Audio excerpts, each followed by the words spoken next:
Hello everyone, welcome back to my YouTube channel. In today's video, I will guide you how to select uh, a random 10,000 cells in one click in Excel. Suppose we have to select 10,000 rows from column A to column H. How will we do that? So for this, we will click on select A1 cell, and here we will type H 10,000.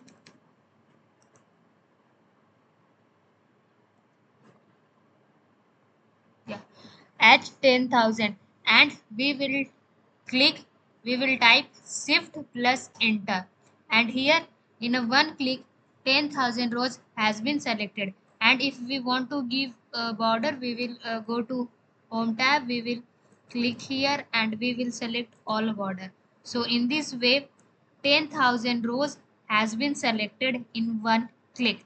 Thank you for watching this video.